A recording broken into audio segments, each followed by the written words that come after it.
What changed?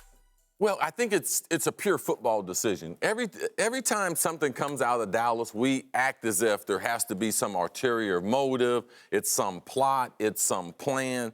But this is probably the right plan that they should have. Dax is going to start the game, and Romo, because he's been inactive since the preseason, he should get some reps in the game. But I only wanted him to play if they were going to have a competent offensive line. They got 3 offensive linemen on the Pro Bowl. How many of those guys are going to be in the lineup? Because I still don't want Tony Romo to get hurt. So it's not a matter of what changed. I just like collectively as an organization, as long as everyone is on the same page, and he's not playing in week number 16, which I didn't think was the right way.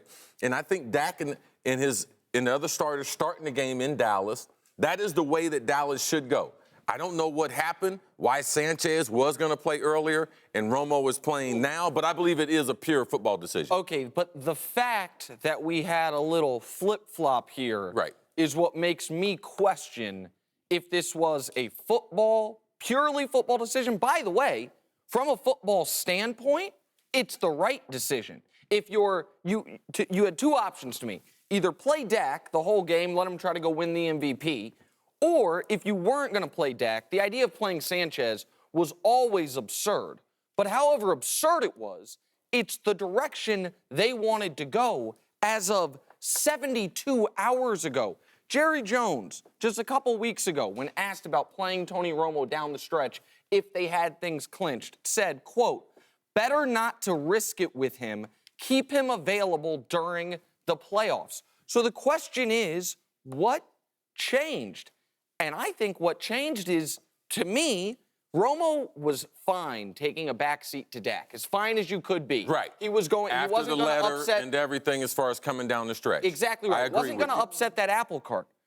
But once he saw what we saw, which is, hold up, Dak's coming off the field and Sanchez is coming on the field, I think that's when Tony Romo flexed some of his muscles within that organization and maybe went past the coach and to the owner and said, hey, if you're already taking Dak off the field, I haven't played a good game since week 1 of 2015. Let me get in there.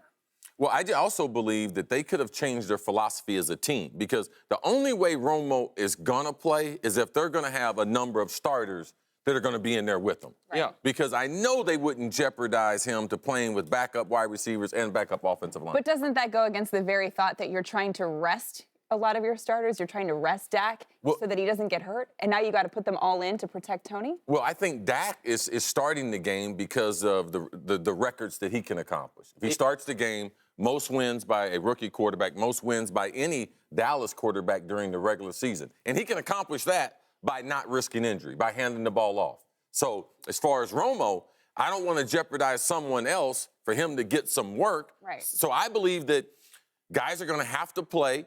Dak's probably play the first quarter. Romo might play till halftime, and then they'll bring in Sanchez the second half. Well, once you take Dak out, I'd let Romo go as long as he can go.